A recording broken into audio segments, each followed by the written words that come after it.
अस्सलाम वालेकुम students. Previous lecture में हमने एम टेक्निक मेथड किया था और उसकी एक एग्जांपल सॉल्व की थी जो कि मिनिमाइजेशन की थी। इस लेक्चर में हमने एक मैक्सिमाइजेशन की प्रॉब्लम को सॉल्व करना है। तो यहाँ पे हमारे पास जो लीनियर प्रोग्रामिंग मॉडल है वो क्या है, maximize z is equal to 2x1 plus 3x2 minus 5x3। Subject to constants इसमें क्या है, x1 plus x2 plus x3 is equal to 7 and 2x1 minus 5x2 plus x3 greater than equal to 10। Last पे जो condition है कि जितने भी variables होते हैं वो नॉन नेगेटिव होने चाहिए। एम टेक्निक में जो सबसे पहला स्टेप होता है, इसके एल्गोरिथम आपको समझाया था, उसका उसमें जो सबसे पहला स्टेप होता है वो अपने लीनियर प्रोग्रामिंग मॉडल को स्टैंडर्ड फॉर्म में कन्वर्ट करना है। तो यहाँ पे हम सबसे पहले मॉडल को स्टैंडर्ड फॉर्म में कन्वर्ट करेंगे। Maximize z is equal to 2x1 plus 3x2 minus 5x3 subject to constants. अब कॉन्स्टेंट्स में स्टैंडर्ड फॉर्म में क्या होता है, जितनी भी कॉन्स्टेंट्स होती हैं उनको नॉन नेगेटिव इक्वेशंस बनाना होता है कि उनकी राइट साइड जो है वो नॉन नेगेटिव हो और वो पूरी की पूरी इक्वेशन हो, कोई भी इनक्वालिटी ना आ रही हो। तो यहाँ पे देखेंगे 7 और 10 पहले ऑलरेडी नॉन नेगेटिव नंबर्स आ रहे हैं, तो इनको हमने मतलब कुछ नहीं करना है, जस्ट हमने इनको क्या करना है, इक्वेशन बनाना है। तो पहली कांस्टेंट देखें, ये ऑलरेडी इक्वेशन है, दूसरी को हमने इक्वेशन बनाना है। तो दूसरी में जब आप देखें ग्रेटर देन का साइन आ रहा है, तो ग्रेटर देन को इक्वेशन में चेंज करने के लिए आप क्या करोगे, लेफ्ट साइड से कोई एक वेरिएबल माइनस करोगे, जिसको कि हम सरप्लस वेरिएबल बोलते हैं। उसको हमने यहाँ पे नाम दे दिया x4 का। तो 2x1 minus 5x2 plus x3 minus x4 is equal to 10। और लास्ट पे कंडीशन लगाइए कि x1 x2 x3 x4 all non negatives. Then जो सेकंड स्टेप होता है एम टेक्निक का, फर्स्ट ये था कि उसको पहले मॉडल को हमने स्टैंडर्ड फॉर्म में कन्वर्ट करना है। सेकंड मेथड ये होता है कि हमने उसमें आर्टिफिशियल वेरिएबल्स ऐड करने हैं। आर्टिफिशियल वेरिएबल्स ऐड करने के बाद हमने ऑब्जेक्टिव फंक्शन में एक उसको पेनल्टी असाइन करनी होती है, जिसको हम एम से डिनोट करते हैं। तो सबसे पहले हम इसमें आर्टिफिशियल वेरिएबल्स को ऐड करेंगे। आर्टिफिशियल वेरिएबल्स का आपको बताया था कि वो किन इक्वेशंस में आपने ऐड करना है कि लीनियर प्रोग्राम में प्रोग्राम के अंदर जो कांस्टेंट्स है वो आपके पास इक्वल वाली या ग्रेटर वाली आ रही होंगी, उसमें आपने आर्टिफिशियल वेरिएबल आर आईज को ऐड करना है। इसके अलावा अगर आपके पास लेस देन वाली आ रही है तो उसमें आपने आर को ऐड नहीं करना। तो यहाँ पे देखकर दोनों इक्वेशन में एक इक्वल वाली आ रही है और एक ग्रेटर वाली आ रही है। तो एक में आप R1 को ऐड करेंगे और दूसरे में आप R2 को ऐड करेंगे। ये हमारे आर्टिफिशियल वेरिएबल्स हैं। देन इन्हीं आर्टिफिशियल वेरिएबल्स को एक पेनल्टी m असाइन करने के बाद हमने ऑब्जेक्टिव फंक्शन में भी लिखना होता है। तो उसको भी आपको स्टेप नंबर जो 2 है, आप प्रीवियस लेक्चर का एल्गोरिथम देखें तो उसमें जो स्टेप नंबर 2 है उसमें आर्टिफिशियल वेरिएबल ऐड करने के बाद जो लिखा गया है कि पेनल्टी, अगर तो आपके पास मिनिमाइजेशन का प्रॉब्लम है देन एम आर आई हमने उसमें ऐड करना है ऑब्जेक्टिव इक्वेशन में। और अगर आपके पास मैक्सिमाइजेशन का प्रॉब्लम है तो उसमें आपने एम आर आई को माइनस करना है। तो जितने भी आर आ रहे हैं उसके सबके साथ एम को माइनस मल्टीप्लाई करके तो ऑब्जेक्टिव इक्वेशन में इसको माइनस कर दें। तो यहाँ पे R1 और R2 दो आर्टिफिशियल वेरिएबल आ रहे हैं, तो इसको साथ हमने m मल्टीप्लाई किया और ऑब्जेक्टिव इक्वेशन में से इसको माइनस कर दिया, minus M R one minus M R two. Then इस मॉडल को हमने टेबुलर फॉर्म में लिखने से पहले इसके जो ऑब्जेक्टिव फंक्शन है इसमें से R1 और R2 को इलिमिनेट करना होता है। R1 और R2 को इलिमिनेट करने का क्या मेथड है कि ये जो कॉन्स्टेंट्स हमारे पास आ रही हैं इनमें से आप R1 की और R2 की वैल्यूज निकाल के यहाँ ऑब्जेक्टिव इक्वेशन में पुट कर लें। तो यहाँ पे आप देखें जब फर्स्ट वाली में से आप R1 की वैल्यू जो है ऊपर ऑब्जेक्टिव फंक्शन में पुट करेंगे तो R1 की वैल्यू क्या आएगी, 7 माइनस, अब ये सारी की सारी वैल्यूज यहाँ पे ऐड हो रही हैं तो दूसरी तरफ जाके माइनस हो जाएंगे। तो R1 की जगह पे आप वैल्यू लगाएंगे 7 minus x1 minus x2 minus x3, जैसे कि यहाँ पे ये नीचे किया हुआ है m into 7 minus x1 minus x2 minus x3। Then minus हमने R2 की वैल्यू लगानी है, R2 की वैल्यू जो है वो आ जाएगी, ये सारे के सारे जो टर्म्स है वो दूसरी तरफ जाके 10 में से माइनस हो जाएंगी। तो ये यहाँ पे आ गया। नेक्स्ट इसको जस्ट सिंप्लीफाई करना है। सिंप्लीफाई करने का तरीका क्या है कि आपने x1 के कोफिशिएंट अलग लिख लेने हैं, x2 के अलग लिख लेने हैं, x3 देन x4 और फिर लास्ट पे सोल्यूशन वाला जो चीज है, ठीक है। यहाँ से जो x1 के कोफिशिएंट आ रहा है, x2 x3 एंड x4 को आप लेफ्ट साइड पे z के साथ ले जाएं। राइट साइड पे जस्ट सॉल्यूशन आपके पास बचना चाहिए जिसमें कि कोई भी वेरिएबल ना आ रहा हो। देन लास्ट पे इनको सिंप्लीफाई करने के बाद हमारे पास जो इक्वेशन बनी है वो z plus minus two minus three m आ गया into x1 plus minus three plus four m x two plus 5 minus 2m into x three plus m x four is equal to minus 17m। अब इस सारे को डाटे को एक जी वाली इक्वेशन को ये वाली जो लास्ट पे आई है और ऊपर से ऊपर जो हमारे पास ये दो कॉन्स्टेंट्स आई हैं इसको आपने टेबुलर फॉर्म में कन्वर्ट करना है। यहाँ पे देखिए इसको अब नेक्स्ट हमने टेबुलर फॉर्म में कन्वर्ट किया है। Now the above mathematical model can be written in tabular form as. यहाँ पे आपने बेसिक वेरिएबल लिखने हैं। बेसिक वेरिएबल्स में मैंने आपको बताया था कि बेसिक वेरिएबल ये जो ये वाला कॉलम होता है बेसिक वाला इसमें जस्ट और जस्ट आपने स्लैक वेरिएबल्स लिखने हैं, इसमें कोई भी सरप्लस वेरिएबल नहीं लिखना। और ये जो बेसिक वाली रो होती है इसमें आपने बेसिक वेरिएबल भी लिखने हैं, नॉन बेसिक वेरिएबल भी लिखने हैं, उसमें आपका स्लैक सरप्लस आर्टिफिशियल सारे के सारे वेरिएबल्स आ जाते हैं। अब ऊपर आप देखें यहाँ पे कोई भी लेस देन वाली इनक्वालिटी नहीं थी। तो जब मतलब कि एक इक्वल वाली आ रही है, ग्रेटर वाली आ रही है, जो ग्रेटर वाले से आया है वो सरप्लस वेरिएबल है, इसको आपने बेसिक के कॉलम में नहीं लिखना।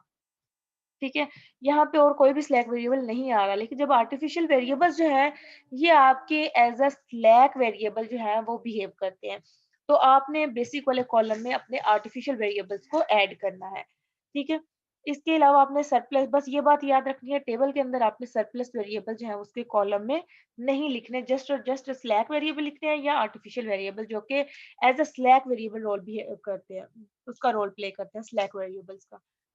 ठीक है, तो ये हो गया। उसके बाद ये सारा डाटा हमने यहाँ पे पुट कर दिया। अब जो हमारी प्रॉब्लम थी वो थी मैक्सिमाइजेशन टाइप की। तो मैक्सिमाइजेशन टाइप का प्रॉब्लम हो तो उसमें जो एंटरिंग वेरिएबल होता है वो मोस्ट नेगेटिव वैल्यू होती है। तो यहाँ पे देखिए m जो है वो आपको बताया था कि एक पेनल्टी है, बहुत बड़ा नंबर है, पॉजिटिव नंबर।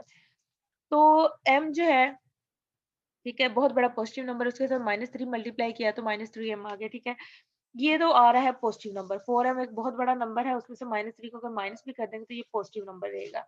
इसी तरह से 5 -2m, तो ये -2m और ये -3 हम देख लें इसमें से मोस्ट नेगेटिव कोफिशिएंट कौन सा आ रहा है, तो ये -3m वाला नेगेटिव कोफिशिएंट जो है वो बड़ा है। तो ये हो गया हमारा एंटिंग वेरिएबल।